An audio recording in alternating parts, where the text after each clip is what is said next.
Bom, estaremos dando continuidade em Apocalipse. Vamos finalizar o capítulo 2. Estaremos lendo do versículo 18 até o 29. A carta à igreja em Tiatira. Essa é a maior, né, que a gente tem das cartas escritas à igreja, uma das igrejas todas, das 7 igrejas. A de Tiatira foi onde Jesus escreveu bastante, falou bastante sobre, né? Que é o maior texto, que contém mais versículos. Algo interessante para a gente entender sobre a igreja de Tiatira é que ela ficava entre Pérgamo e Sardes. Ela era uma igreja que nasceu muito do comércio, né? Que ali tudo que passava do império, ali, o correio imperial passava por ali. Era um caminho onde todos seguiam. É igual o caminho que a gente segue o caminho de Cristo. Então, praticamente, a igreja estava no caminho onde todo mundo passava. Não era igual nos outros que a gente viu sobre Éfeso, que era portuária, não é igual Esmirna, né, que a gente já chegou ali, foi sobre Pérgamo também, que a gente viu. Não, a igreja ali, ela estava somente numa estrada, praticamente, de comércio. E esse lugar é interessante a gente entender que tem ali em Atos 16, no versículo 14, tem a famosa Lídia. Não sei se vocês lembram dela. Aí escrito através de Paulo, né? Que Paulo foi lá e ela vendia púrpura, né? Era o comércio que ela fazia. Então a Lídia foi uma das alcançadas pelo evangelho nessa região, na região de Tiatira. Era de Tiatira, que era revendedora de púrpura. Então era somente essa questão de comércio ali. Só que tem algo muito interessante para a gente entender sobre essa questão do comércio, porque como a gente está vendo as igrejas, todas as igrejas ali, elas eram muito pagãs, né? Tinha muito sobre o paganismo, culto aos deuses deles, culto, sacrifícios, festas, imoralidades e tudo mais. Algo interessante ali sobre os comerciantes é que eles tinham uma festa para ir, todos eles. E nessas festas, como a gente sabe, havia sacrifícios, alimentos aos deuses deles ali. Um deus muito conhecido daquela região deles ali era o deus Apolo, que é o deus do sol. E todos tinham que participar. E quem não participava, o comércio ia mal, não tinha trabalho. Então é o verdadeiro ponto. Eu sirvo a Deus ou está tudo bem? Eu participo e tenho o meu trabalho ou não? Como que eu faço para ganhar o meu dinheiro? Eu preciso me alimentar? Se eu não vou nessa festa, eles não vão me pagar, eles não vão me dar trabalho, eu vou ser mandado embora. Eu vou ser visto como uma pessoa que não é bem-vinda. Mas se eu for, eu estou traindo o meu Deus. Pois eu não posso ter os dois deuses, eu não posso fazer isso, eu não posso estar num lugar onde eles têm outro Deus, onde eles estão adorando um Deus que não é o meu. Eles estão ali fazendo sacrifício, comida e tudo mais. Depois das festas, imoralidades, que a gente sabe qual que é o ponto da imoralidade. Como que a gente ia participar disso? Não tem como, irmãos, né? Então tinha esse dilema, que é um dilema muito interessante, que acontecia ali. Que a gente vem no ponto, é ser fiel a Cristo ou manter o sustento. É algo a se pensar, né, irmãos? E nesse dilema, quando a gente vai estar vendo o texto, a gente vai estar lendo, mas eu vou dar um pequeno resumo já sobre o que a gente vai estar lendo. Nesse dilema surge uma mulher, que o texto chama de Jezabel. Essa Jezabel, ela vem com uma solução. Fala, irmãos, eis que eu tenho uma solução. Eis que eu lhe digo. Não é nem eis que o Senhor diz, é eu que estou dizendo. Ela traz uma solução. E a proposta dela era o seguinte: ninguém pode vencer a Satanás sem conhecer as coisas profundas de Satanás. Olha que ponto interessante. O que ela quis dizer com isso? Você não vai conseguir vencer Satanás se você não pecar. Porque você tem que conhecer o pecado para você vencer o pecado. Olha que ponto que ela surgiu para eles. E muitos, infelizmente, falou o quê? Interessante. Ela tem um ponto. Interessante. Vamos ver assim. Então ela vinha como? Não há mérito dizer que venceu determinado pecado sem que antes tenha experimentado esse pecado e dominado. Olha que crueldade, que barbaridade. Então ela trouxe isso para a igreja, onde as pessoas tinham que participar do pecado, das festas, porque se elas não participassem, como que elas iam falar? Como que elas iam ter dominado isso? Participe Você vê como que é e você veja o domínio que você tem sobre isso. Algo que Cristo deixou claro que era errado. Que não devemos participar. Não devemos estar na companhia de pessoas que são incrédulas. Pessoas que estão ali vivendo a moralidade. A gente não pode fazer parte desse grupo. Muitas vezes a gente acaba indo. A gente tem nossos trabalhos, tem as festas de empresas no fim do ano, né, que tem. Mas você vai lá porque você fala, vou dar só uma passadinha. Você vai, conversa um pouco e vai embora. Porque você sabe onde vai terminar. Você não precisa ficar lá até o final para ver o que vai acontecer. As pessoas estão bebendo, as pessoas estão se embriagando. As pessoas estão falando, maldizendo umas às outras. É um convívio de... cova de leões, né, a gente fala. Cova de leões, é um covil imundo. Então você vai, por respeito a todos que você trabalha, os seus colegas de trabalho, mas você não fica até o fim, porque você sabe onde vai acabar. São pessoas mundanas, a gente não pode pôr um peso sobre elas e falar, você devia pensar diferente. A gente um dia foi assim. É algo que eu sempre digo pra mim. Eu sei que muitos, graças ao bom Deus, não passou por isso. E é uma gratidão saber que muitos não passou. Mas muitos de nós, infelizmente, passou por essas etapas. Fazíamos aquilo que eles estão fazendo. E a gente hoje em dia talvez olha e fala, você não pode fazer isso, é absurdo, olha que barbaridade. Mas a gente era assim. Então tenha paciência, ore, mas não fique até o fim. Então, mas essa Jezabel, ela veio com um tema muito interessante que eles deveriam participar e ficar para ter domínio, para ver o que acontecia, para ver se eles conseguiriam. É aquilo, brinca com o pecado. Igual minha mãe dizia para mim, não brinca com fogo que você vai se queimar. E normalmente eu me queimava. Então esse é o conselho. Não façam, não estejam e não participem disso. E algo outro que eu notei aqui sobre, para finalizar, para a gente entrar no texto, né, que a gente vai ver na exposição, é que eles entraram em um perigo sem saída. Por quê? Porque já no século II, depois era no primeiro século quando foi escrita aqui a carta, no século II a igreja já não existia mais. A igreja em Tiatira já não existe mais, no século II. Uma das primeiras igrejas que acabou. Porque esse mal entrou e acabou com a igreja. É aquilo, toleraram, até que o fim já não tinha mais crente, não tinha mais fiel, só tinha gente mundana. Fizeram parte do convívio do ambiente, o ambiente fez parte da igreja, a igreja fez parte do ambiente e tudo se tornou o que Satanás ama, que é a perdição de todos. Amém, irmãos? Então vamos entrar no texto? Glória a Deus. Apocalipse, capítulo 2, versículo 18 até o 29. Ao anjo da igreja em Tiatira escreva: essas coisas diz o Filho de Deus, que tem os olhos como chama de fogo e os pés semelhante ao bronze polido. Conheça as obras que você realiza, o seu amor, a sua fé, o seu serviço, a sua perseverança e as suas últimas obras mais numerosas do que as primeiras.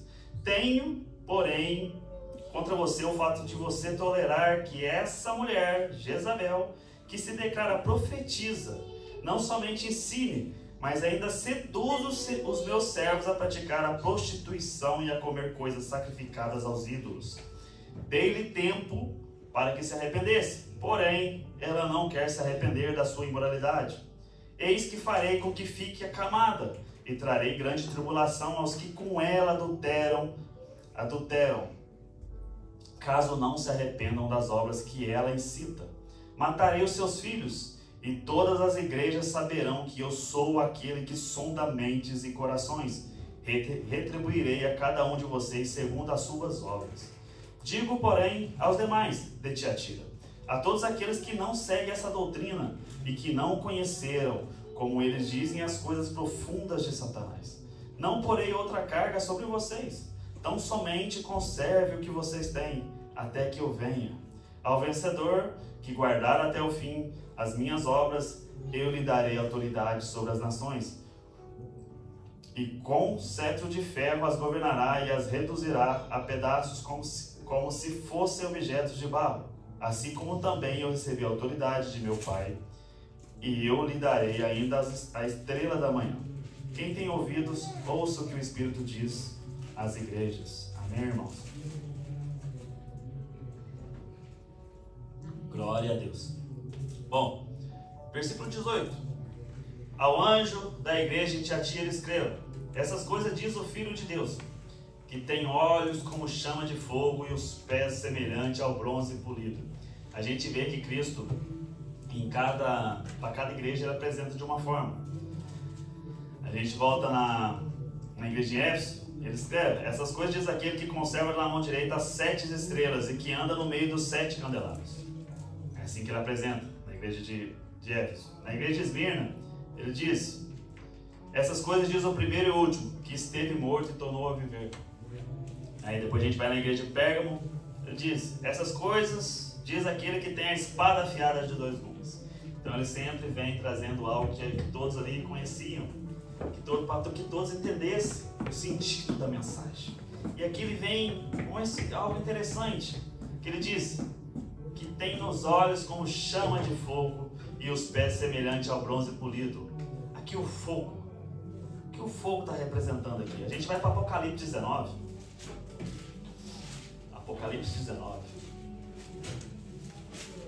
Do versículo 11 ao 16. Assim diz: João, dizendo para nós, viu o céu aberto, e eis um cavalo branco. O seu cavaleiro se chama Fiel e Verdadeiro, e julga e combate com justiça. Os seus olhos são como chama de fogo. Na cabeça dele há muitos diademas. Tem um nome escrito que ninguém conhece, a não ser ele mesmo. Está vestido com um manto encharcado de sangue, e o seu nome é Verbo de Deus. Os exércitos do céu o seguiam, montados em cavalos brancos e vestidos de linho finíssimo, branco e puro. Da sua boca saiu uma espada afiada, para com ela ferir as nações. Ele mesmo as regerá com cetro de ferro, e ele mesmo é o que pisa o largar do vinho, do furor da ira do Deus Todo-Poderoso. No seu manto e na sua coxa está escrito um nome: Rei dos Reis e Senhor dos Senhores.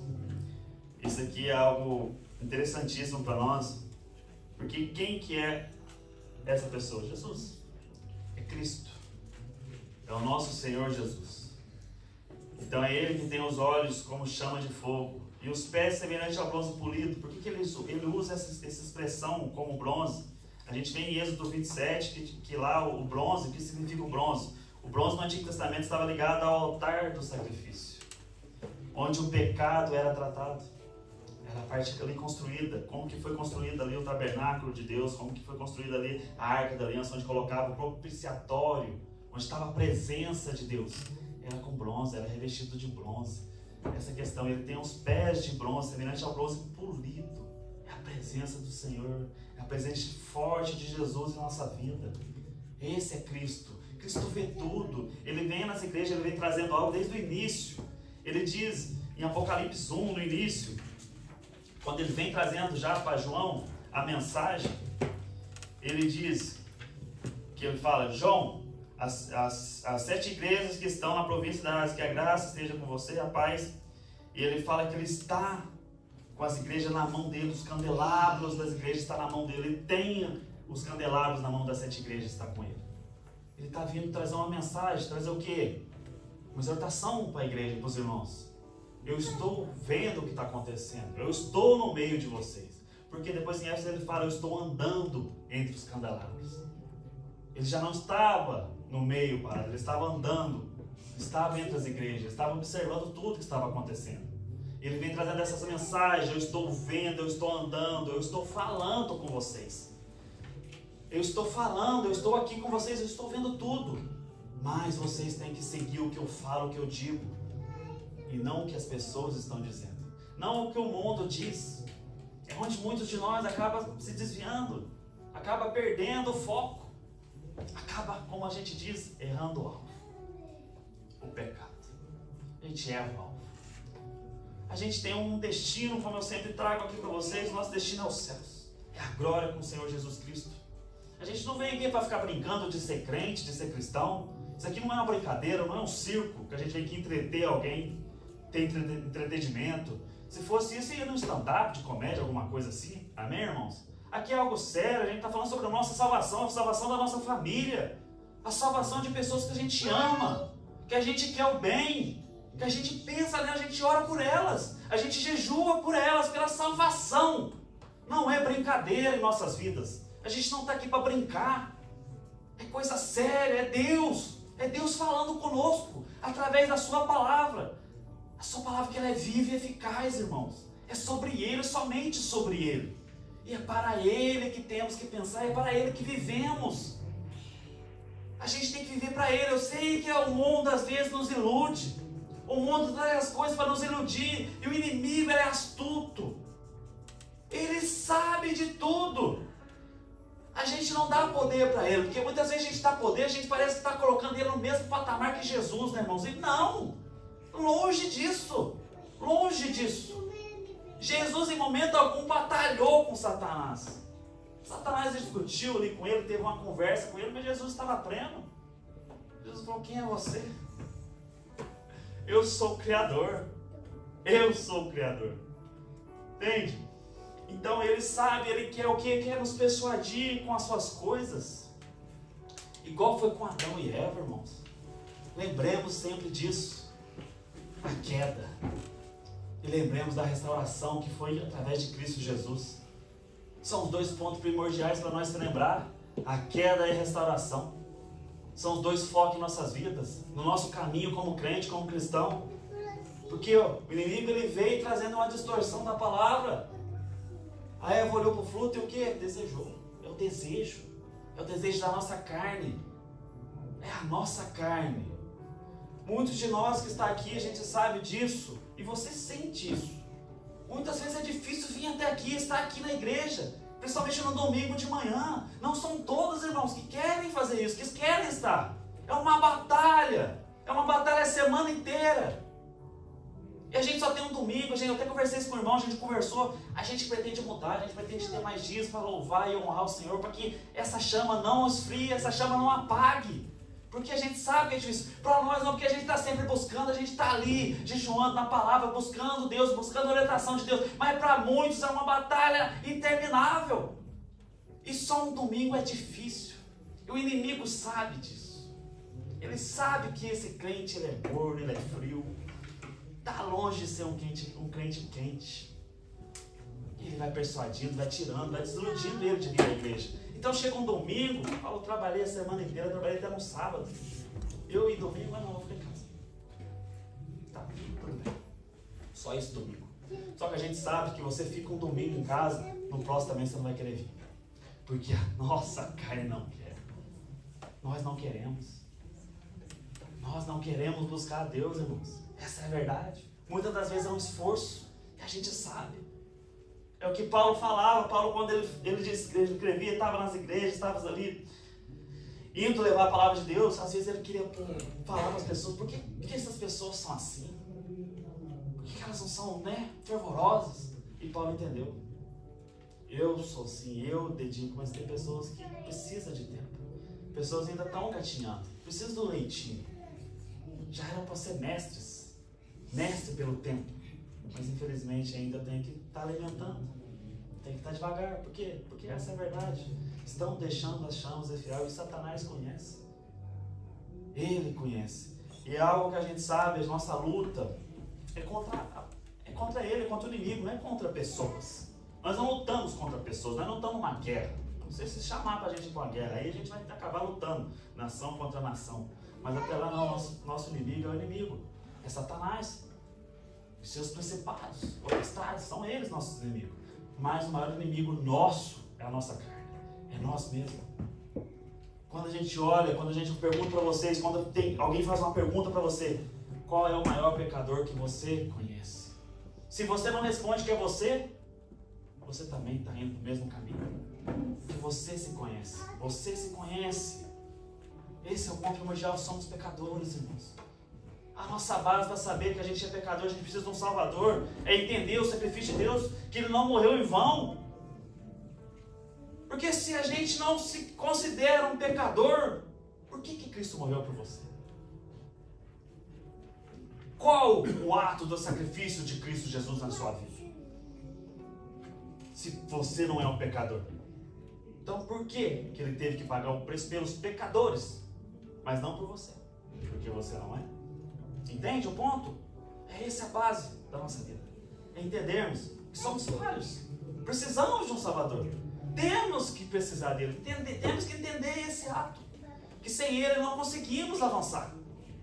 Sem o Espírito Santo de Deus nos dando sabedoria e discernimento para as coisas de nossas vidas, para as escolhas de nossas vidas diariamente, a gente vai ficar na estaca zero sempre, aquele crente no muro, onde Deus fala que era melhor ser frio. Olha que ponto! Por você não ser quente nem frio, ser morno, e melhor seria que você fosse frio. Entende o ponto primordial da nossa vida? Temos que estar sempre com a chama acesa. Temos que sempre nos lembrar. Algo que a gente fala, lembre-se do primeiro amor. A igreja em Éfeso perdeu esse ponto, perdeu o primeiro amor. Era doutrina, era sabedoria, as escrituras, não é assim que é. Falsos profetas, distinguiam até falsos apóstolos. Falsos apóstolos, irmãos. Sabiam, esse cara aí não é apóstolo. Pode falar do jeito que é. Fez até curso de fala. O cara fala bonito, mas não é apóstolo, não é de Cristo. Mas perderam o primeiro amor. Perdeu o amor, a chama, aquela primeira chama. Quando, sabe, as tuas escamas caem, quando os seus olhos se abrem e você se contempla com Deus, com o Espírito Santo em sua vida, você entende para onde você está indo.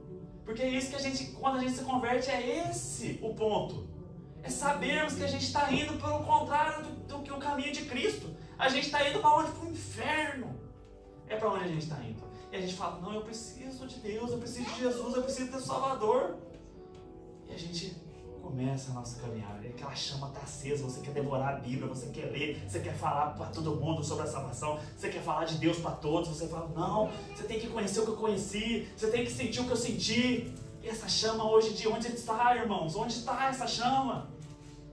Vai acabar como essa igreja de Atira, destruída já no segundo século. Acabou a igreja. A igreja que Jesus falou através do apóstolo João, escreveu uma carta avisando sobre o erro, dentro da igreja. E eles não fizeram atenção. Focado às vezes, talvez, no que está fora, esqueceram de dentro. É um dos nossos erros. A gente quer focar tanto no mundo, tanto na salvação dos outros, que a gente esquece da nossa. A gente esquece de nós mesmos. Queremos tanto ajudar e salvar que a gente anda perdido conosco. Falamos tanto de Deus, mas quanto tempo você passa com Deus? Falamos de Deus para muitas pessoas o dia todo, talvez no meu trabalho eu sou o primordial nessa área. Todo mundo me chama de pastor. Ô pastor, ó pastor, ó pastor. Alguns zombam, porque é normal. São pessoas mundanas. São do mundo.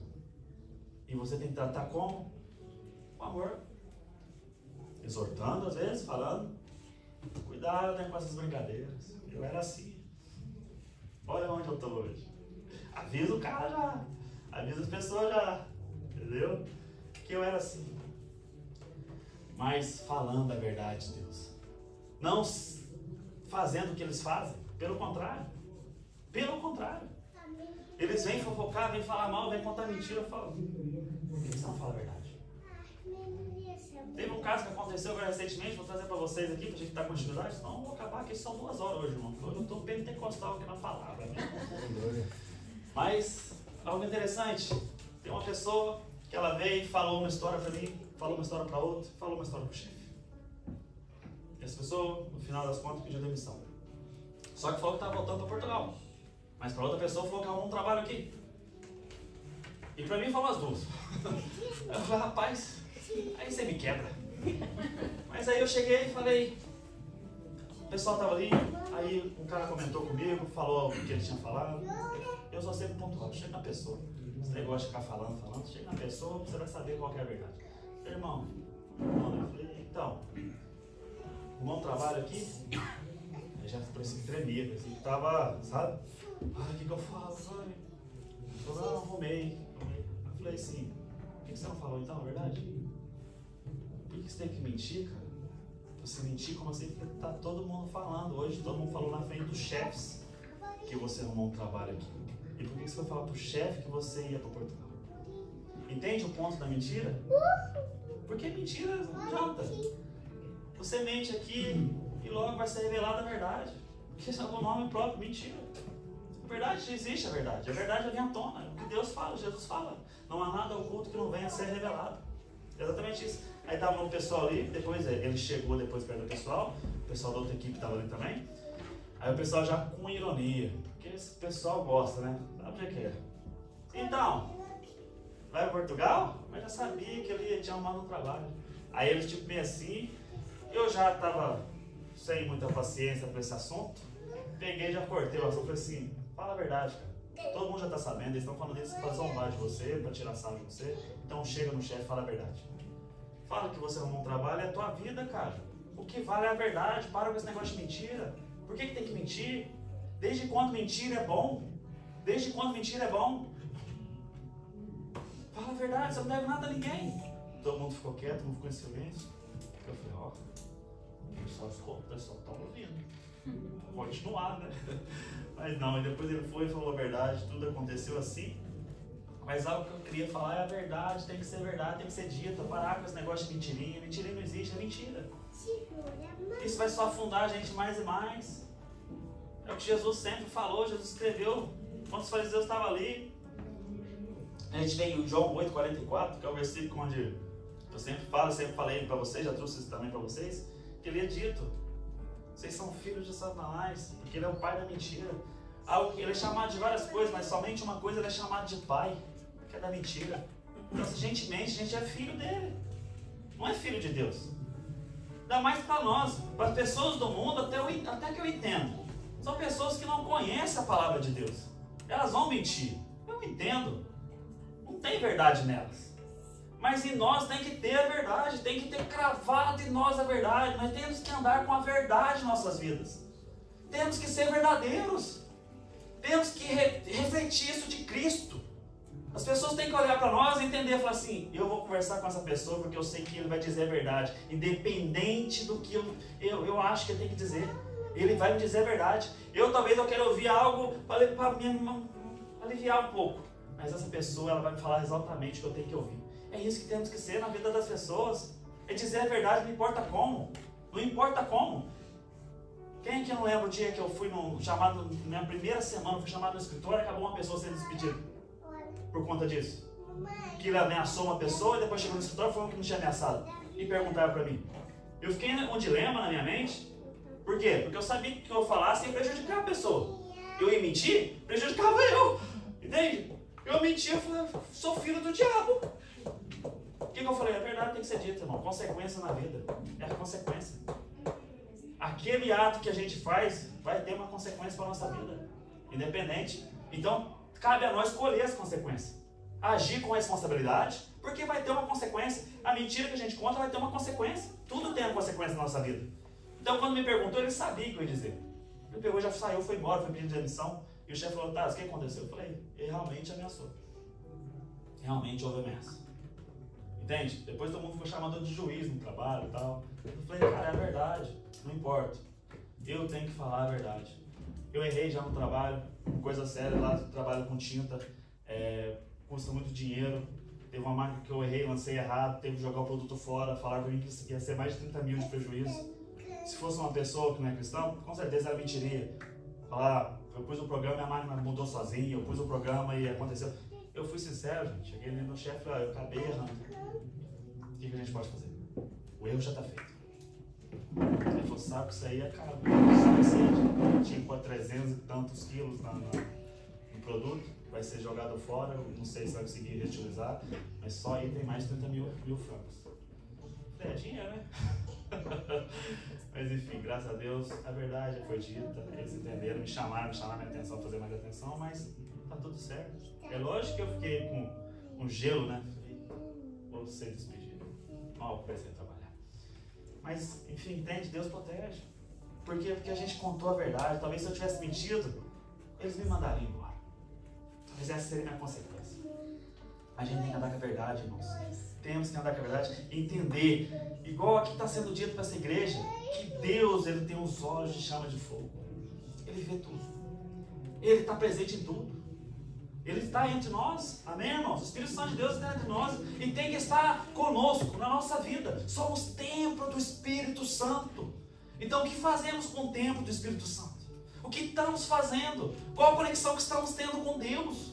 Qual é a conexão com Deus em nossas vidas? O que temos feito ultimamente? Agrada o Senhor ou agrada a nós? É de agrado dele ou do nosso agrado? O que temos feito para Deus? Fica aqui um ponto. Versículo 19. Conheça as suas obras, o seu amor, a sua fé, o seu serviço, a sua perseverança e as suas últimas obras, mais numerosas do que as primeiras. Então é igual eu estou dizendo para vocês, Jesus está de olho nas igrejas, Ele está andando entre as igrejas, Ele está vendo as igrejas, Ele vem falando sempre, eu conheço, eu sei, eu estou vendo onde você está, eu sei onde você está. Tem algo que Ele diz, para uma igreja que a gente sabe ali, que diz, você está habitando onde Satanás habita, você está onde Satanás habita. Então Ele sabe onde está, Ele está vendo, não é, Jesus não é cego, igual muitos pensam. Ah, Jesus não está vendo isso? Cadê Deus então? Ele não está enxergando isso? Olha o que está acontecendo. Ele está vendo tudo. E algo que eu falo, a gente diz sempre sobre isso. Deus está sendo misericordioso. Deus está sendo misericordioso. Algo que a gente falava antes, Deus tem que voltar. Minha esposa falava sempre isso. Antes de ser convertida, Deus tem que voltar mesmo. Eu sei que eu não vou ser salvo, mas tem que acabar com isso. Olha que barbaridade. Ele está sendo misericordioso com você, misericordioso comigo. Está dando tempo para você se arrepender, para você voltar, para você estar com Ele, porque Ele não quer, Ele não deseja, não é desejo de Deus que ninguém pereça. Não é desejo. Ele é misericordioso, irmãos. A misericórdia de Deus dura para sempre. A gente vê isso escrito através de Davi nos Salmos. Deus é misericordioso. Por quê? Porque Davi entendeu. Davi entendeu a misericórdia de Deus sobre a sua vida. Algo que naquela época ele talvez deveria ser morto, segundo a lei. Olha o absurdo que Davi fez. Para nós olhar isso hoje em dia não é um absurdo, irmãos? Ou é só eu que acho? Ele matou. A Bíblia não diz, mas quando a gente olha para o texto, o que eu tenho de entendimento sobre aquele texto é que ele abusou de Betseba. Ele forçou, ele era rei. Ela não podia dizer não ao rei. Ela corria vida de risco. Ela não podia dizer não ao rei. E o que Davi fez? Pegou ela, teve relação com ela e matou o seu noivo. Mandou matar. Trouxe primeiro, tentou encobertar, como a gente vê no texto.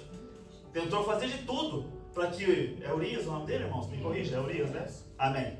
Urias trouxe ele, embebedou o cara. Olha o inimigo, que astuto que ele é.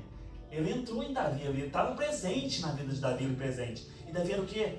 Segundo o coração de Deus, um homem fervoroso.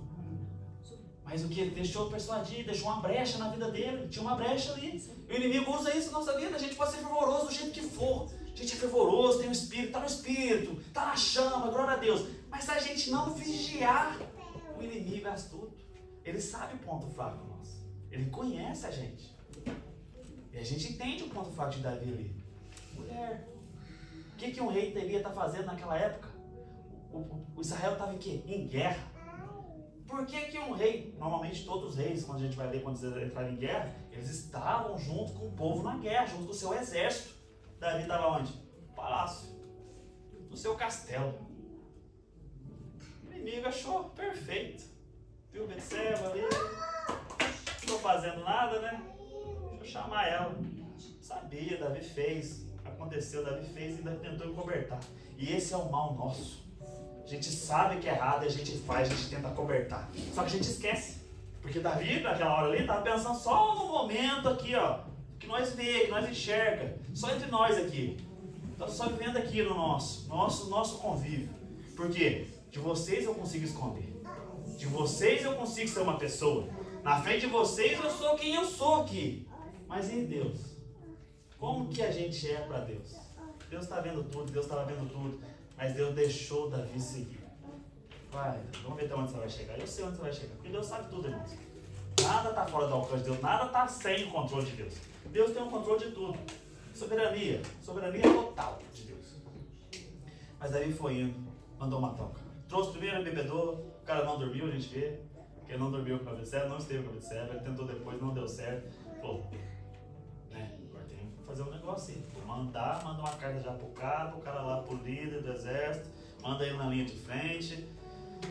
E perderam muitos homens nisso. Muitos homens, a Bíblia relata que perderam muitos homens.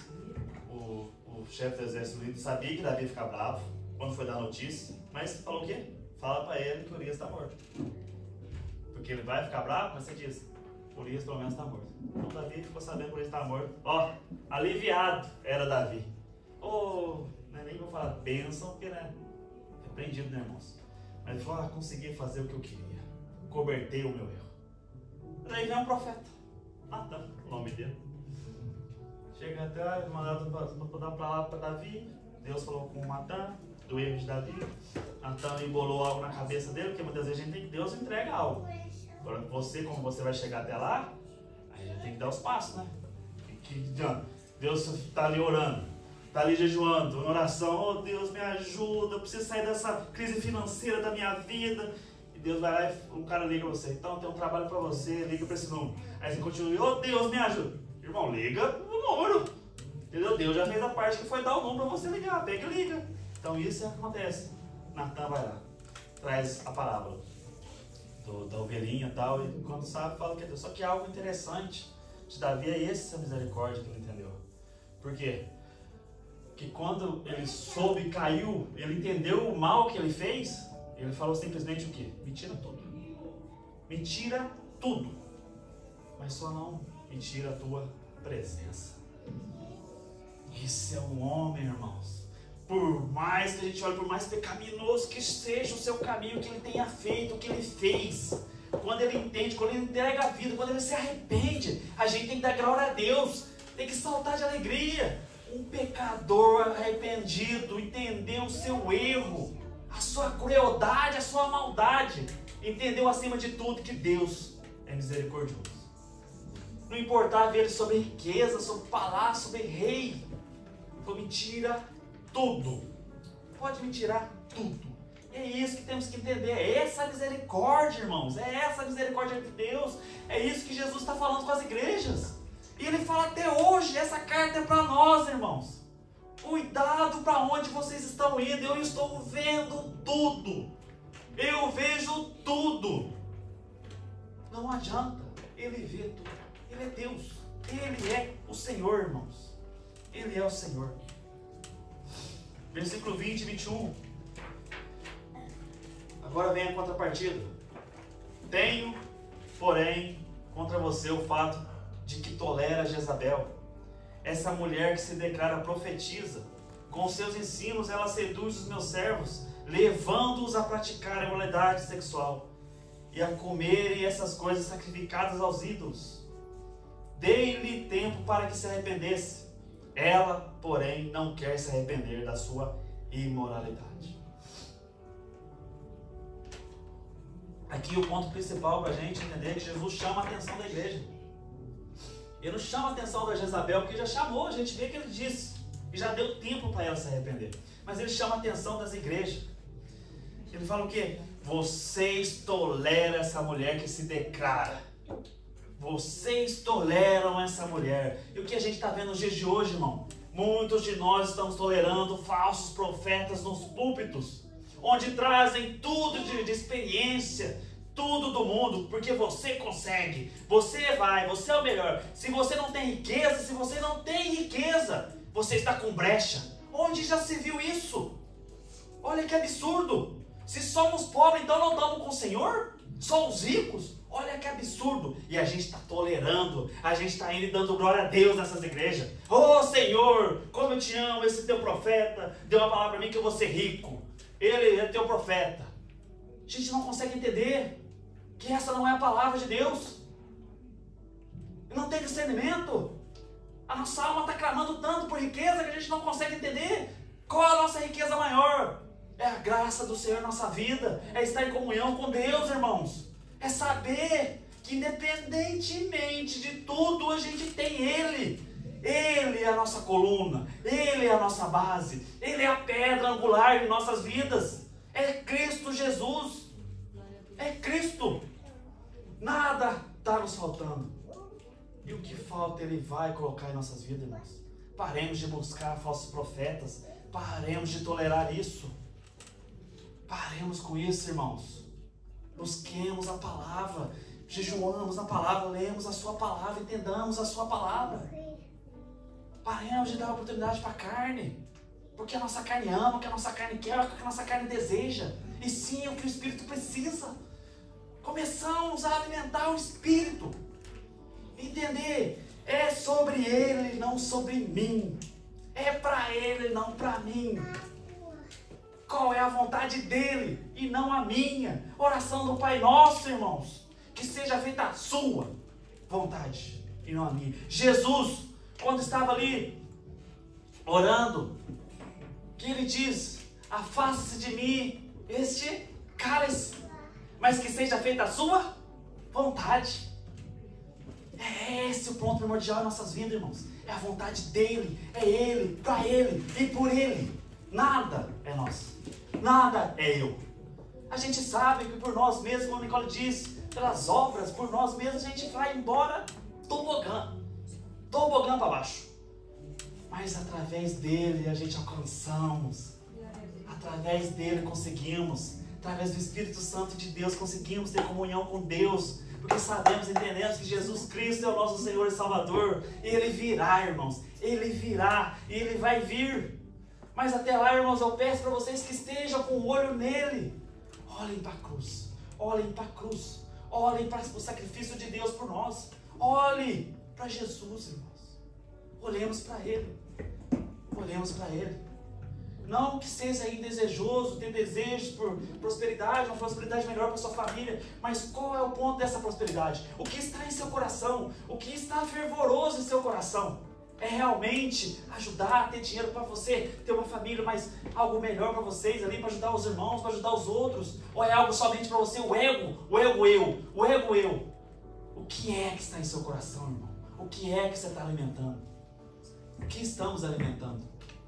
O que que a gente tem alimentado? Qual é o nosso desejo verdadeiramente? Vigiamos enquanto a isso, irmãos. Olhemos, refletimos e busquemos o entendimento e o conhecimento de Deus para os nossos desejos, para que entendamos se esse desejo é carnal ou é espírito, é o Espírito de Deus na nossa vida. É isso que a gente tem que entender, porque essa palavra de Deus diz: nada vai fazer falta. O Salmos 23, muito conhecido: nada me faltará, nada me faltará, porque esse é o ponto primordial das nossas vidas. O que Jesus diz também: nem de pão vive o homem. Há nenhuma discussão com Satanás. Nem de pão vive o homem, mas da palavra de Deus, da palavra de Deus, da palavra de Deus. O que a gente tem que entender é a palavra de Deus, que é a nossa base, é a nossa força, é a nossa espada. A espada do cristão, do crente, é a Bíblia. É a palavra, a verdadeira palavra. Ela é inerrante, ela é eficaz, ela nos rege, irmãos. É ela que nos domina, nós estamos no domínio dela. O que a palavra diz é o que ela diz, é a verdade de Deus. O que está fora da palavra vem de nós. Temos que descartar, irmãos. Não podemos deixar esse desejo subir em nossos corações. Esse desejo da carne não vem de Deus, irmãos, vem de nós mesmos. Por mais que possa parecer ser algo bom, não é de Deus. Não é de Deus. Um dinheiro ilícito entregue em nossas mãos, um dinheiro ilícito, sabemos que não é algo de Deus. Sabemos que teve sangue envolvido, irmãos. Algo que teve alguma crueldade feita, não devemos aceitar. Quantos de nós temos feito algo errado? Quantos de nós, a gente passou por isso, eu e minha esposa, com essa questão de finanças? Muitos aqui já sabem, mas a minha esposa, um tempo atrás, a gente não declarava os impostos. Por quê? Porque a gente sabe que a gente tem que pagar, é muito alto aqui na Suíça. E a gente quer fazer ilegalmente, só ali na maracutaia brasileira, né? O verdadeiro maracutaia. E o que? A gente tem que entender que a consequência é velho. Você pode estar ali, com a lei da Suíça, você pode estar enganando, pode estar sendo feliz, né? Porque nós pagamos X por ano, a pessoa paga Y, muito menos. Você falar, né? Porque você fica pensando, as pessoas não pagou isso. A pessoa está vivendo, a pessoa está... Mas como está essa conexão com Deus? Porque Deus diz, Jesus fala, dê a César o que é de César, e e dê a Deus o que é de Deus. Então o que essa palavra traz para nós? Seja verdadeiro, tanto aqui quanto com Ele. Seja honesto. É uma lei, siga a lei dos homens. Porque é Deus que colocou os governos. Deus está tudo no controle dele. Se você não segue o governo que você está posto, como que você vai seguir a Deus? Se você não é fiel aqui com o governo, como que você vai ser fiel com Deus? Entende, irmãos? Nós negociamos. A gente não negocia a verdade. A gente não negocia com a mentira, com a falsa fiscalização. A gente não é disso. A gente é verdadeiro, honesto. É o certo, é o certo. É o que diz, é o que diz. Passou disso é o inimigo, irmãos. Passou disso é o inimigo. A gente vê aqui outro ponto primordial. Que Jesus disse que deu tempo para ela. Dei-lhe tempo para que se arrependesse. Ela, porém, não quer se arrepender. É o primeiro ponto que Deus trata em nós. É que a gente se arrependa. É o primeiro ponto que Ele trata com todos. É que arrependamos. A palavra que veio através de João Batista no deserto era qual? A primeira pregação, o cara ungido por Deus. Tido ali como o sumo sacerdote. Porque tinha os sumos, que eram dois, Anás e Caifás, que estavam no templo. Mas ali no deserto surgiu o sumo sacerdote. Que Jesus diz que antes dele, ele é o maior de todos os profetas. Nascido de mulher. Ele é o maior, João Batista. Ele vem com a mensagem, qual a mensagem que ele traz no deserto? Você merece ser rico. Você merece um carro voando. Aquela peras na praia é sua. Receba. Não, arrependam-se. Arrependam-se. É a nossa verdade. Temos que arrepender para estar com Cristo. Temos que nascer de novo. É o verdadeiro novo nascimento. A gente faz o batismo, mas o batismo não salva. Mas é um testemunho de fé para todos, para que todos vejam que você está seguindo o passo de Cristo, porque Cristo fez. Só que algo primordial é saber que você é um homem, você é uma mulher de Deus, são homens valorosos em Cristo, servos de Cristo, e que você tem um coração para Ele, entrega a Ele, e você se arrependa. Eu me arrependo, Senhor. Eu arrependo, Senhor. Eu volto para Ti, eu entrego minha vida a Ti, meu Pai. Eu quero te servir como tenho que servir, como o Senhor me ordena. Me ensine, me exorte se preciso for, meu Pai. Mas eu arrependo dos meus atos. Arrependo-se. Essa é a palavra para a nossa vida, irmãos. Essa é a palavra. Porque se a gente não se arrepender, a gente tolerar essas situações na igreja, é isso que vai acontecer.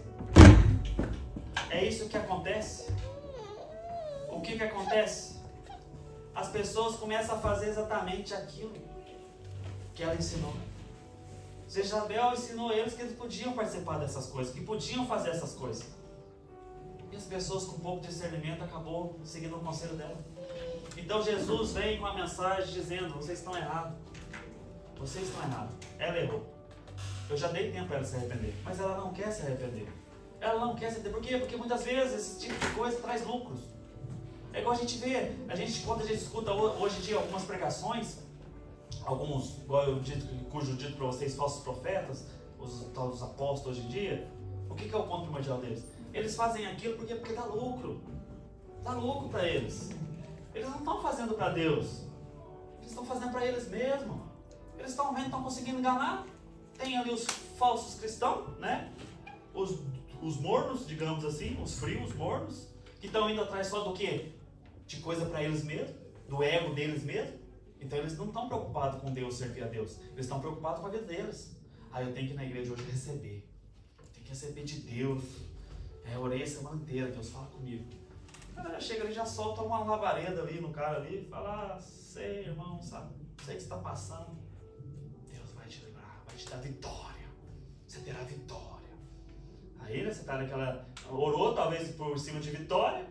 Cara, Senhor, é isso, eu consigo, eu posso, porque o cara falou que eu posso. Não teve arrependimento, não teve palavra de Deus, não teve mensagem de Deus, não teve Bíblia aberta. Só o eu, você, o nosso ego, só na nossa aqui, na nossa carne, nada do nosso espírito. Que a gente tolera. Muitos até gostam, Muitos até gostam. Quando eu fui convencido, eu fazia parte de uma igreja, e o cara falava ali, você vai ser obreiro. Eu nem sabia o que era. Eu falei, Deus está falando comigo. Nem sabia que era um obreiro. Trabalhar na igreja, né? Ajudar na igreja, são servos ali na igreja. Mas eu achei que era algo extraordinário na época. Eu nem sei o que é, mas dei glória a Deus. Falei sem saber. Porque era um movimento, aquilo ali do movimento, todo mundo no movimento, e aleluia daqui, glória dali, orações em línguas de lá e orações em línguas de cá, então você fica naquele movimento também. Você está seguindo o ritmo, mas a palavra, a Bíblia é fechada. Só experiências, irmão, só experiência, só no superficial, só no raso. E eu ali também, fervoroso no glória a Deus ali. Chegaram em casa, nada mudou, não tinha nada para se arrepender, porque não foi pregado nada para se arrepender. Vivia a mesma vidinha que vivia, fazia os mesmos hábitos, convivia do mesmo jeito. Era um mundão em casa e fora de casa e dentro da igreja. Por quê? Porque alguém na frente não ensinava. Os líderes não ensinavam. Os líderes que estavam ali orando pelas pessoas, fofoqueiros. Sabia da vida de todo mundo, de todo. Uma pessoa entrava lá no gabinete do pastor, saía e todo mundo sabia o que aconteceu. Todo mundo sabia o que aconteceu. E eu olhava para eles e falava, rapaz, está pior que o mundo isso aqui. Né? Achei que eu ia vir para a igreja ser mudado, eu estou ficando pior. Eu não era fofoqueiro, comecei a ficar fofoqueiro também. Entende, irmãos? Convivendo, irmãos, é influência. Você está no movimento, está vivendo ainda na influência do mal, você está também sendo maligno. Entende? Então é esse o ponto primordial. A gente entender que isso não é de Deus, e que Deus está alertando. Não faça mesmo que os outros façam. Não viva mesmo que os outros estejam vivendo. Pode parecer ser o local de Deus. Porque, né, o Deus, às vezes, ele lembra. Às vezes, ele fala, Jesus é o Senhor. Né? Passou uma pregação inteira falando do eu aqui, ó. Aí no final ele falou, nossa, é verdade, não é um culto. Jesus é o Senhor, irmãos, amém? Entende? E eu no movimento ali, vivendo na vida deles, com eles, ali, com o pessoal, o cara xingava a esposa, depois punha a mão na cabeça de da esposa de outro e falava, vocês são servos de Deus, vocês têm que se amar. O cara tá xingando, mas faltando matar a mulher dentro de casa e tá orando pelo outro casal aqui. Receba essa bênção. Olha que coisa errada, irmãos. Olha que patifaria. Olha que patifaria. Isso acontece nos púlpitos hoje em dia. Mas acontece por quê? Porque tem plateia. Porque tem pessoas batendo palma. Tem pessoas dando glória a Deus. Tem pessoas indo receber só o seu. Eu quero o meu, eu quero o meu. Eles estão falando para mim, Não estão falando o que Jesus quer, o que Deus quer. Imagina se a gente vivesse naquela época, onde o povo estava na Babilônia, onde Jeremias pregava no exílio. Arrependam-se, arrependam. 40 anos pregando. E ninguém se converteu. Ninguém se arrependeu. Hoje em dia, esses caras, se pregar isso, as igrejas deles somem. Por quê? É isso que eles querem. Eles querem fazer a vontade do homem. Eles querem viver na vontade do homem. Esqueceram qual é a vontade de Deus. Coloca para mim, irmão, Gálatas 1:8, por favor. Eu acho que em Gálatas 1:8 que fala. Aleluia!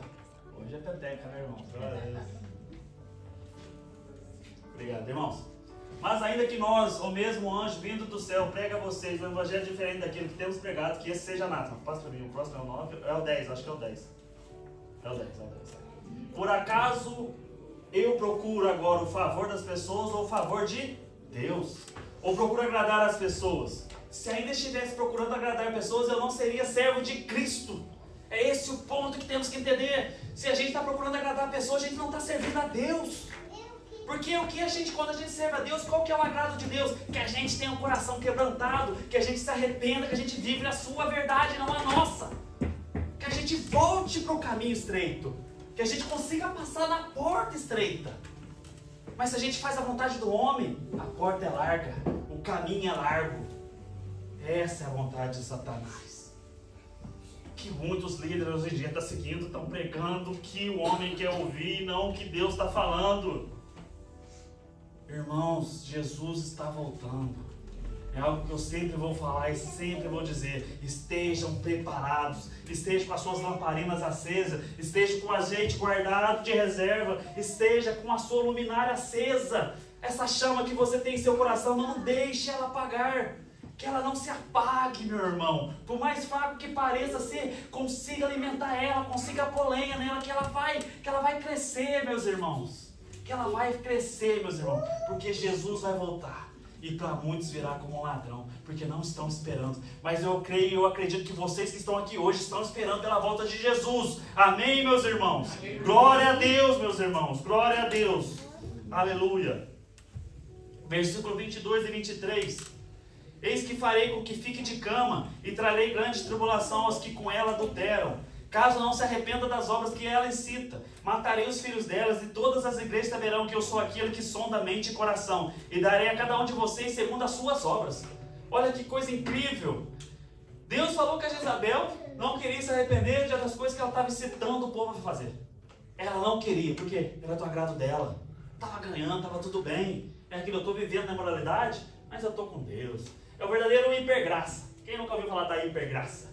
É o verdadeiro, muitos pregam isso hoje em dia, que você pode viver no pecado, mas vocês basta falar que você confessa Jesus. Eu amo Jesus. Hipergraça. Parece um super-homem, né, dos dias atuais. O desenho da Marvel lá, não sei se vocês conhecem, tá dizendo, né? Talvez vocês não conhecem, mas o menino lá da Marvel de si, nem sei também. Mas enfim, é um superpoder. Hipergraça. Posso viver no pecado e estar com Deus. Que absurdo. Porque quem anda com Deus vive em santidade. Guarda os seus mandamentos. É o que Jesus fala. Aquele que professa que está em mim, obedece os meus mandamentos. Se não obedece, não está. Se fosse assim, a Bíblia seria escrita diferente. Amém, irmãos? Se a gente não tivesse que desviar da aparência do mal, fugir da aparência do mal, correr da aparência do mal, né? Não ter, igual em Tiago está escrito, amizade com o mundo é amizade com Deus. Então teria que ser tudo o contrário. Amizade com Deus é amizade com o mundo, amizade com o mundo é amizade com Deus. Viver, não precisa correr, fica com a moralidade, não precisa fugir do pecado, fica com o pecado. Entende? A Bíblia seria escrita diferente. Mas a gente às vezes quer fazer um marabalismo, né? Uns cortes e tal, tá tudo bem, hipergraça, irmão. A graça salva, e amém. Nós vivemos em obediência a Deus. Busquemos fazer a vontade de Deus. Esquecemos a nossa vontade. Porque a nossa vontade não é boa. Mas a gente tem uma palavra que diz: a vontade de Deus ela é boa, perfeita e agradável. Essa é a vontade que temos que seguir. A vontade de Deus, o nosso Senhor Salvador, o nosso Pai, a quem nos criou, a quem hoje em dia estamos sendo semelhantes. O Espírito Santo testifica, em Romanos, o Espírito Santo de Deus testifica que somos filhos de Deus. Olha que bênção, hoje em dia somos filhos de Deus, através da adoção, através de Cristo Jesus. Algo que era aberto somente para os judeus, hoje é aberto para os gentios que somos nós. Hoje podemos adorar a Deus, hoje conhecemos Deus, sabemos quem é Deus, através da sua verdade. Então vivemos para Deus, irmãos. Vivemos para Ele, fazendo a vontade dEle. Porque ela é a vontade boa, perfeita e agradável. É essa a verdade em nossas vidas, meus irmãos. Essa é a verdade. Algo que eu marquei aqui para a gente ver nesse que eu acabei de ler no 22 e 23. Eu estou indo um pouco mais rápido porque eu passei muito tempo, meu irmão. Desculpa. Mas a gente vê o que? A misericórdia de Deus. A misericórdia de Deus com eles. Por quê, irmãos? Por quê? Olha algo que Deus diz.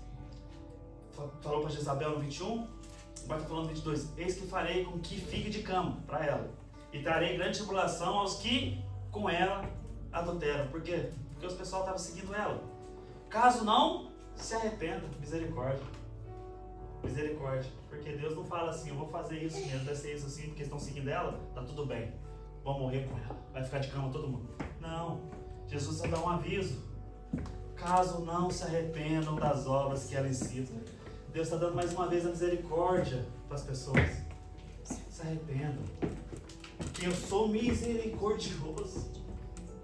Eu poderia muito bem aniquilar todos, mas não é a vontade de Deus. Talvez seja a nossa muitas das vezes. Talvez seja a nossa muitas das vezes. Mas não a de Deus. Deus ele quer que todo mundo se arrependa, todo mundo volte a Ele, todo mundo entenda que sem Ele nada somos. Que sem Ele não somos ninguém, somos vasos vazios, pronto para destruição. Como diz ali, Paulo escreve, quando está no oleiro, o oleiro fazendo vaso, a gente às vezes é isso. O oleiro está fazendo vaso, a gente não serve para nada, às vezes é descartado. Tá, quebrou, já era, faz outro. Mas quando estamos em Cristo, temos identidade. A gente sabe, a gente entende, a gente sabe onde está indo, a gente sabe onde está pisando. Essa bênção. Quando a gente não está em igreja, a gente não sabe nem o que está fazendo, a gente está perdido, porque a gente já viveu isso. A gente já esteve perdido. A gente sabe como era, mas a gente se lembra como fomos achados, como estamos em Cristo, como somos em Cristo. Deus nos dá identidade, irmãos. É isso que Ele nos deu, identidade através dEle. Se Ele nos deu vida, o que cabe a nós agora é glorificar Ele através de nossas vidas. É viver para Ele, fazer por Ele, ter Ele no nosso centro de nossas mentes. É sobre Ele, meus irmãos, sempre vai ser sobre Ele. Porque caso não se arrependam, é isso que vai acontecer. Jesus não quer destruir. Jesus não quer destruir ninguém. Ele quer que nós nos arrependemos e voltemos à boa obra, à sã doutrina, à base. Quer que nós voltemos à base. Mas caso não demos ouvido, aí virá o juízo sobre nós. As consequências. O juízo de Deus sobre a nossa vida. Por quê? Pois assim diz o texto, no versículo 23. Ali, quando diz que eles são do que está dizendo? Som da mente e corações. Ele vê tudo. Jesus nos conhece. A gente nunca esteve fora do alcance de Deus. A gente nunca esteve fora do alcance de Jesus. Jesus sabe exatamente quem somos. Jesus sabe exatamente quem somos diante dele. Por isso que diz que ali durante o juízo final, no grande tribunal de Cristo, todos serão julgados. Todos passarão pelo grande tribunal. Porque ele sabe tudo.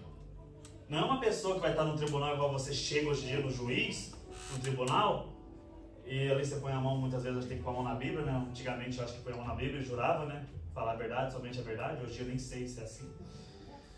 Mas ali é um homem escutando a sua versão e determinando através da versão que você vai estar falando. Mas com Jesus não vai ter isso. Ele vai perguntar, mas ele já vai saber. Ele vai saber tudo. Então não adianta você querer dar um migué, o famoso migué, ou dar aqui uma escapadinha do assunto, né? Deixa eu passar só por cima. Aí você fala assim, Jesus fala, então, como é que foi as suas obras? Porque eu darei a cada um de vocês segundo as suas obras. Então eu julgarei você segundo as suas obras. Aí você fala assim, então, eu fiz muita coisa, né, pro Senhor e tal. Aí você vai lembrando sua mente, vai lembrando, fala, tem umas coisas erradas, né? Não, mas então, eu fiz também algumas coisas erradas. Isso aí, aquilo lá bom, eu fiz lá também, nossa, o que você mandou, né, tal. Aí Deus vai, tá, ô filho, não, mas as coisas, as obras lá, né, tal. Tive junto aqui, não, o Senhor deu tempo para arrepender, eu não quis arrepender. Eita, não consegui sair dessa questão da Jezabel. Vivi na imoralidade que Jezabel pregava, vivi os conselhos de Jezabel. E o Senhor me deu tempo, né? Eita, é verdade. Eu lembro que estava escrito. Eu lembro agora não estou lembrando que estava escrito mesmo. Que caso não arrependemos, né? Eu morri sem arrepender. Tarde, né? Tarde demais, irmãos. Tarde demais. Porque Deus não mente. Deus não é um Deus que minta. Deus é um Deus verdadeiro. Deus é um Deus de amor. Ele é o amor. Ele é Deus. Ele é Deus. Temos que entender que com Ele não vai ter essa brincadeira que a gente faz aqui. Me perdoe por essa brincadeira. Para que a gente possa entender o nosso contexto, o contexto da verdade. Que com Deus vai ser a verdade nua e crua. Sem mais, sem menos. A verdade verdadeira. Viveram em santidade com Cristo? Seguiu o caminho de Cristo? Estarão com Cristo. É o que a Escritura diz. Desviou? Perdeu? Não quis saber? Sabe para onde você vai. Sabe para onde vai. Porque a gente sabe. Pode estar muito. A gente sabe exatamente onde nós estamos indo, irmãos. Tenhamos isso em nossa mente. Pois o juízo dele virá. Ele está alertando, está nos alertando. Ele tem alertado as igrejas, tem alertado todos. Por mais que você veja as igrejas não pregando sobre isso, por mais que você veja que nessas igrejas estão tendo pessoas prósperas, está existindo isso, mas lembre-se o que o diabo falou para Jesus: se você se prostrar diante de mim, eu te darei tudo. É o que o diabo falou para Jesus. Muitas vezes a gente vê essas igrejas tendo prosperidade, a gente acredita que Deus está fazendo. Deus está fazendo mover. Mas a gente esquece que o mundo zege no controle do maligno. Satanás tem um domínio, tem um poder. Ele pode te dar uma bênção, mas você vai saber que não vem de Deus. cabe a nós aceitar ou não. Cabe a nós. O discernimento é nosso de aceitar ou não. Tenhamos isso em mente, irmãos. Tenhamos isso em mente, pois as Escrituras dizem: aquele que me negar, eu o negarei. Aquele que me negar perante os homens, eu negarei perante o Pai. Não esquecemos, Ele sonda a mente e corações. Ele sabe a batalha que cada um está passando aqui. Peça a Ele força e poder para passar por isso. Mas não caia em tentação, não se distraia, não deixe o inimigo vencer isso que está em você. Isso que está em nós. Isso que nos tem tirado da sua presença. Que a gente possa entender que Ele quer que a gente vença, que Ele não dá um fardo maior que a gente não possa carregar. Ele conhece a gente, Ele está sondando, irmãos. E hoje Ele tem uma palavra para cada um aqui. Seja forte, seja perseverante. Eu estou com você. Eu estou com vocês. Eu estive com vocês. Eu os fiz, eu os criei. Desde o ventre da sua mãe eu conheço. Eu conheço cada um aqui. Vocês estão sendo meus filhos, mas continuem sendo meus filhos. Não sejam rebeldes como Satanás e seus anjos foram. Não sejam rebeldes como alguns que a gente conhece está sendo. Que conheceram da verdade, foram iluminados pela verdade, mas não quiseram seguir a verdade. Que a gente consiga perseverar no meio dessas tribulações, irmãos. Que a gente consiga ver Cristo no nosso túnel, na nossa mais curiosidade da nossa alma.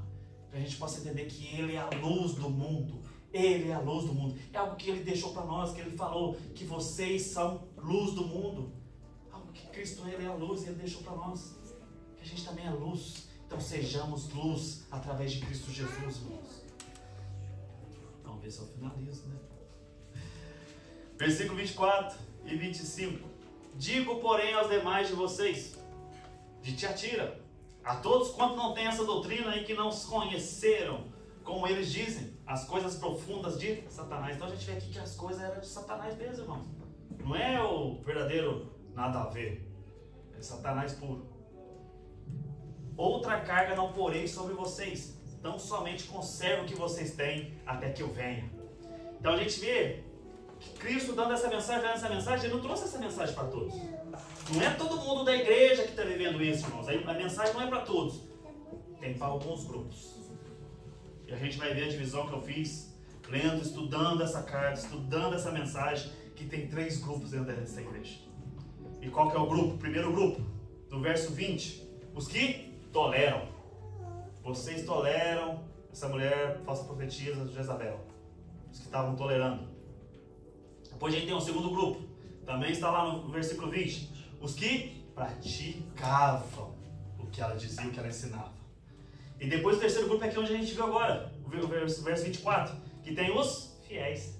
Então tem 3 grupos dentro de uma igreja.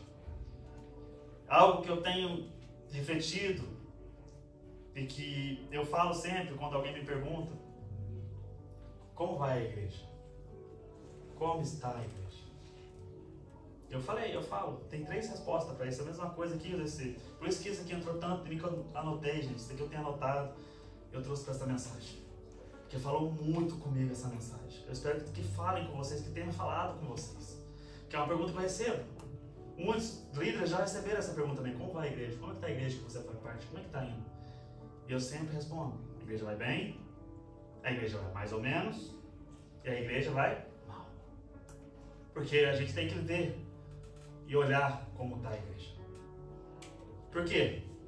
Porque na mesma igreja você vê gente fiel. Você vê gente fervorosa.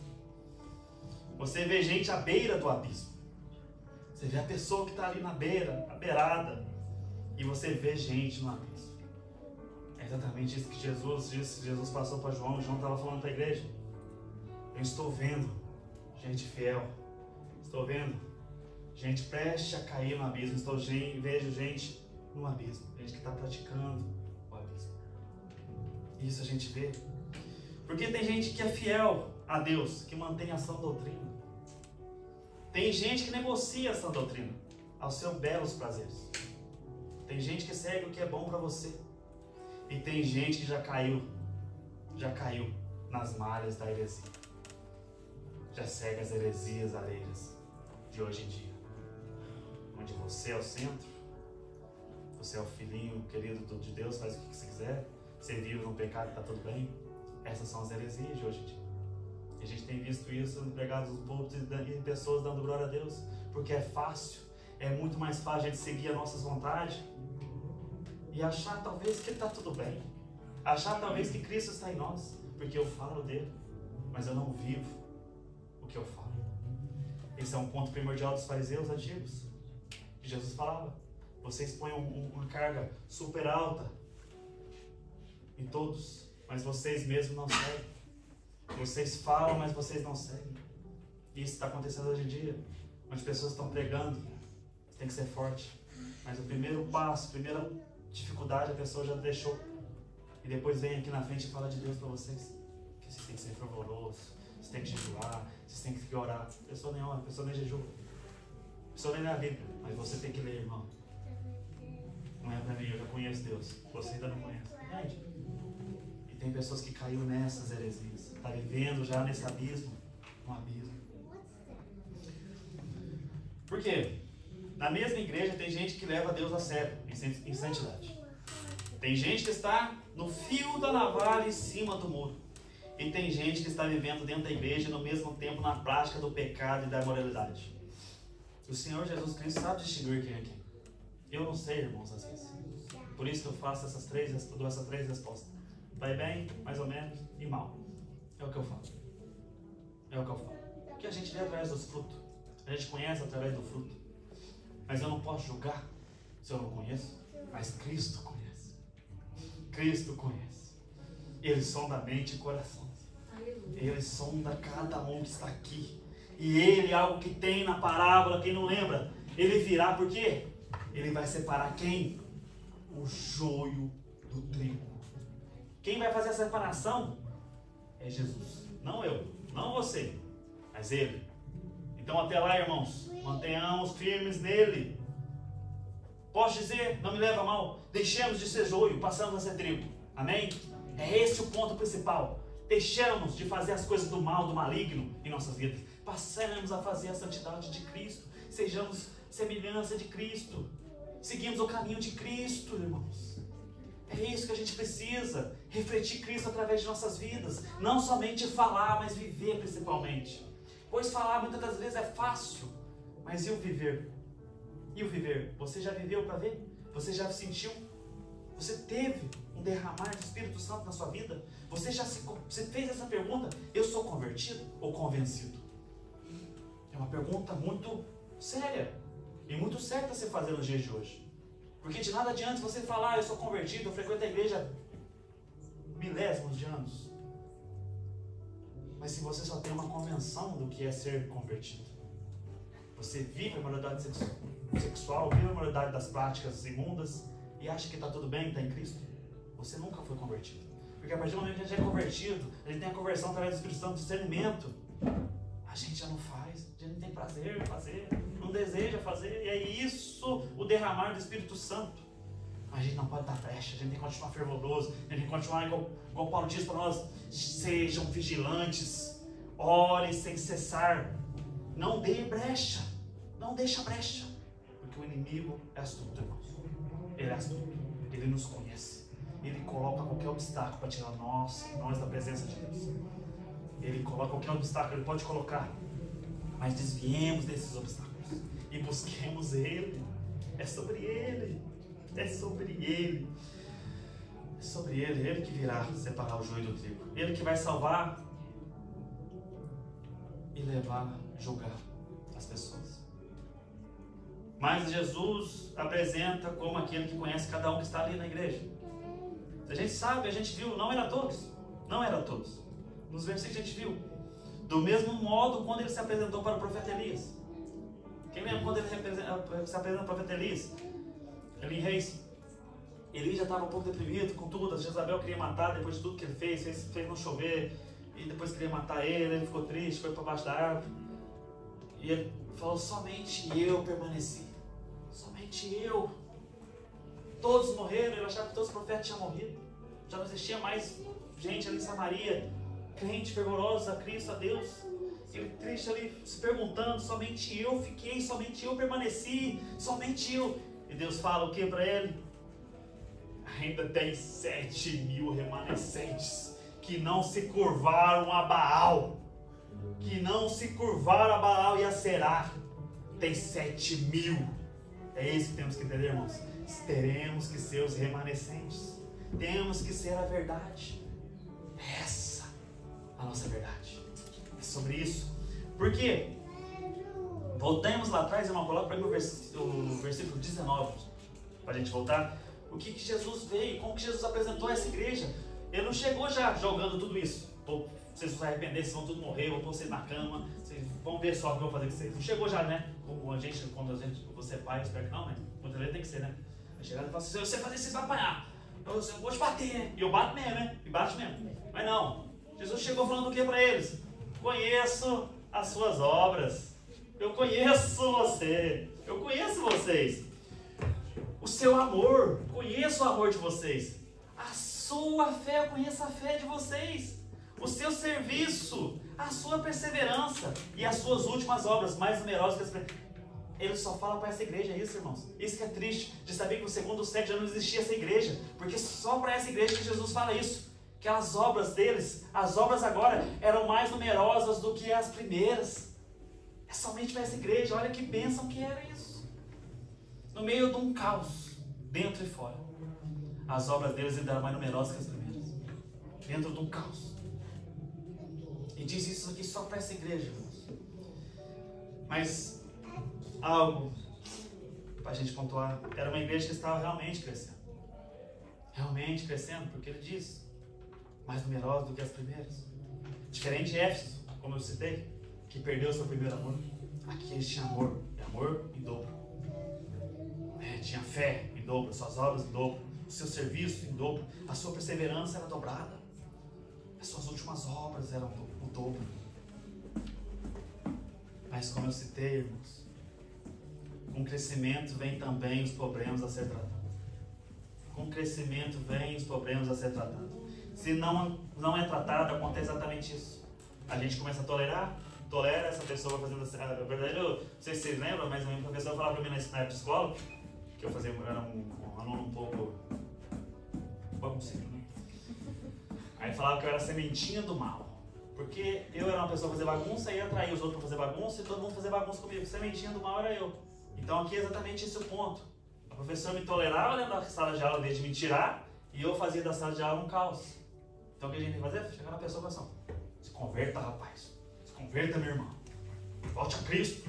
Para com essa heresia. Olha o que você está falando, está distorcendo a palavra. Está errado. Mas não, eles deixaram. E quando deixou já tinha um grupo. Começa com uma pessoa. O famoso profetiza. Cuidado com as profecias, irmão. Cuidado com quem que vocês estão ouvindo. Vejam bem se a fonte que vocês estão se alimentando vem da palavra de Deus, vem da Bíblia. Cuidado, irmão. É um conselho que eu lhes dou, como irmão em Cristo. Vejam bem se a fonte, quem está dizendo, quem está falando, realmente está lendo o que está sendo dito, realmente está trazendo para vocês a exposição do texto, do contexto, que vocês possam entender se realmente isso é a vontade de Deus. Porque ela veio com algo que não tinha problema. O verdadeiro, como eu disse aqui no início, nada a ver. Não, nada a ver, às vezes é cruel.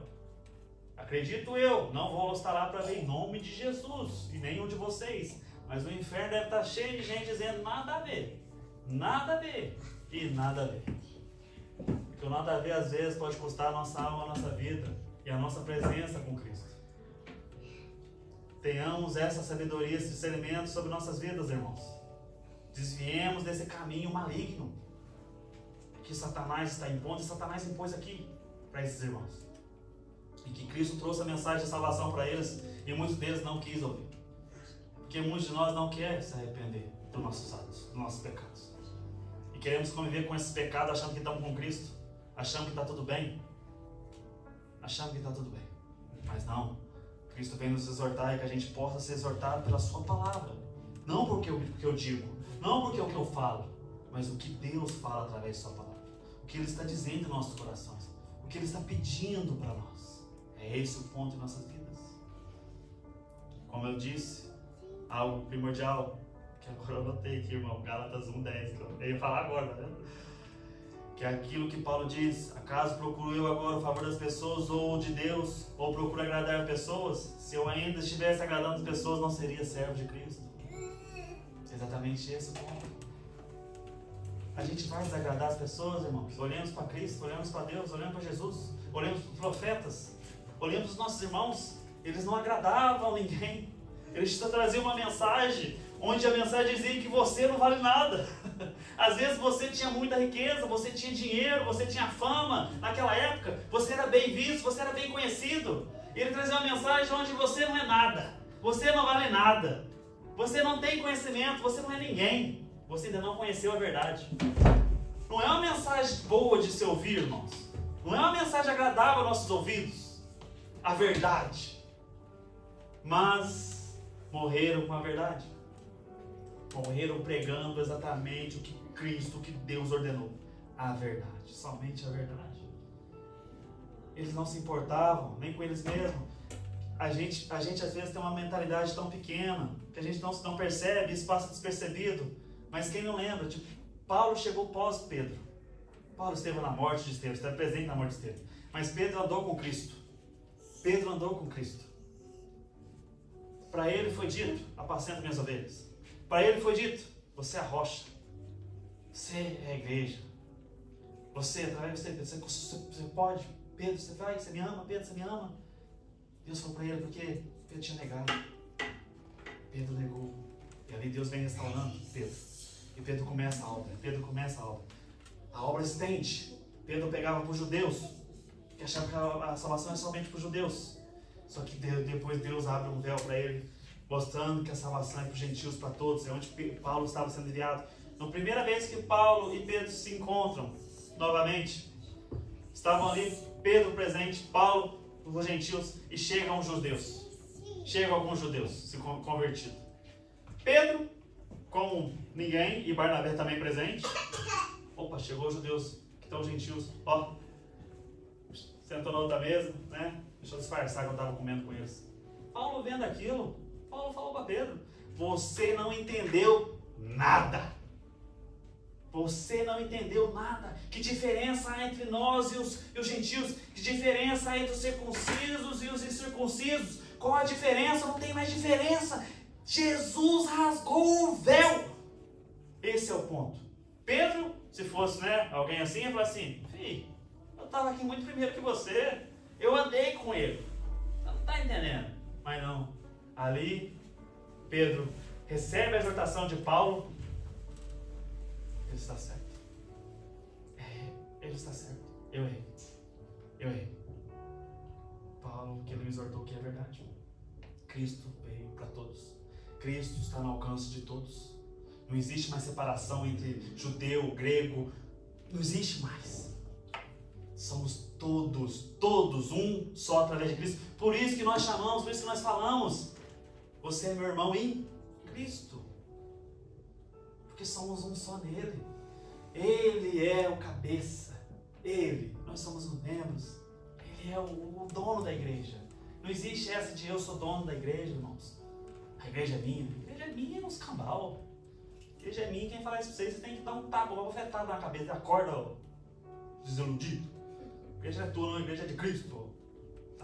Tá fazendo o quê? Tá achando o quê? Falar isso para as pessoas, né? Oh, boca aberta. Pessoa muito bobo, né? Enfim. Mas é isso, irmãos. Vamos finalizar, porque eu passei muito tempo. Me perdoem, mas hoje a mensagem tinha falado muito comigo essa semana. Peço perdão pelo tempo, que hoje realmente, eu tô vendo aqui que eu realmente depassei o tempo. Me perdoem. Mas finalizar já com tudo agora. 26, 27, 28 e 29. Desculpa, viu, irmão? Também, Lua. Tá aí na projeção. Me perdoe. Ao vencedor que guardar até o fim as obras, eu lhe darei autoridade sobre as nações, e com cetro de ferro as regerá e as reduzirá a pedaços como se fossem objetos de barro. Assim como também eu recebi a autoridade de meu Pai, dar-lhe-ei ainda a estrela da manhã. Quem tem ouvidos, ouça o que o Espírito diz às igrejas. Irmãos, é o que a gente leu lá em Apocalipse antes, anterior, quando a gente iniciou. Jesus vindo com os anjos ali no cavalo, na sua cor escrito Rei dos Reis, Soberano, Senhor. Jesus é o Senhor, irmãos. É essa palavra. Não existe mais nada. E Ele vai nos dar poder. O que significa isso, Thales? O que significa esse poder? Vamos governar com Cristo. Teremos autoridade através de Cristo. Irmãos, essa batalha que estamos passando, essa batalha que está dentro de nós, essa batalha que nos atormenta a nossa mente, esses espinhos em nossa carne, porque a gente tem isso, a gente está passando por isso, essa turbulência que está em nós, isso vai acabar em nome de Jesus. Ele enxugará nossas lágrimas, assim diz o texto. Não existirá mais mentiras. Ele dirá para nós: venham benditos do meu Pai. Que bom que você aguentou, que bom que você resistiu, que bom que você está hoje aqui para governar comigo, com Cristo, com os irmãos que estarão lá presentes. Irmãos, que bênção será isso? Não será num lugar que eu não sei como que é, e não quero que vocês saibam nem pensem. Foquem nos céus, irmãos, não foquem no inferno, porque tem gente hoje, não sei se vocês conhecem, mas eu conheci uma pessoa que é um absurdo, mas a pessoa focou no inferno. O pessoal falava pra mim assim: você viu como é que vai ser o inferno? Ranger de dentes, negócio doido, eu não sei se vai ser quente, vai ser frio, mas o negócio tá violento. O cara falava pra mim só do inferno, gente. Ele não falava pra mim do céu. Eu falava: não, irmão, né? Tudo bem, mas o céu é melhor. Né? O céu é melhor, não quero conhecer isso aí não, isso aí eu não quero não. Eu já entendo um pouco por cima, né, o que a Escritura diz, mas não, mas lá você vai ser atormentado dia e noite. Eu falava: não, irmão, mas o céu não, o céu, glória a Deus, né? Não, mas lá... Aí eu cheguei no pastor, né, lá do Brasil. O irmão aí é desviado, rapaz. O irmão aí tá desviado, é possível. Não sei por quê. Rapaz, fiquei 15 minutos com ele, queria sair já em 5. O que aconteceu? O cara fala só do diabo pra mim, rapaz. Cara, o inferno, eu tô aqui em busca da salvação, velho. Tá louco? Eu cheguei aqui querendo a salvação, já entrei na perdição total, velho. Falei: não, a gente tem que buscar a luz, é Deus, é Cristo, né? Tá louco, irmão? Assim não. Eu falei: você me arrebenta, não dá não, ele tá doido. Aí deu risada junto. Esse irmão é uma benção hoje em dia, viu, irmão? Você parou de falar do inferno, tá focando no reino. Se converteu, tá vendo? Se converteu, esse é o ponto. Mas é porque muitas das vezes a gente quer saber muito, a gente quer buscar muito, a gente foca em uma coisa. E essa coisa é fútil. Não que seja totalmente futilidade. Mas tem coisas melhores para você buscar, amém, irmãos? E a melhor coisa é a nossa salvação através de Cristo. É viver para Ele, viver... Sabe, passar por esse relance de inferno, Satanás, isso aí você só passa. A gente sabe que o que a Escritura diz: no final ele será extinguido. No final já não vai existir mais. Deus vai acabar com ele. Então esse é o ponto primordial para nós. É algo que o Martinho Lutero fala, que eu entreguei, tem um livro que eu leio muito, que o irmão agora está lendo, Cartas do Diabo a Seu Aprendiz. O Martinho Lutero fala, no primeiro ali, que uma frase que eu marquei, guardo comigo, é que quando Satanás estiver falando com você, estiver te tormentando, você ri dele. Ele detesta que vocês zombem dele. É isso, ele já perdeu, irmãos. O fim dele a gente conhece. A gente sabe quem ele é. Tem poder? Tem, mas não dê mais poder a ele. Ele vai colocar os problemas na nossa vida, vai colocar talvez pessoas, vai colocar talvez uma questão de trabalho, vai colocar algumas coisas, mas não dê poder a ele. Entendam. Dê glória a Deus. Ou surgiu um problema, glória a Deus. Vamos solucionar.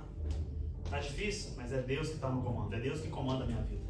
Mas o que? Acontece um problema, a pessoa já joga o quê?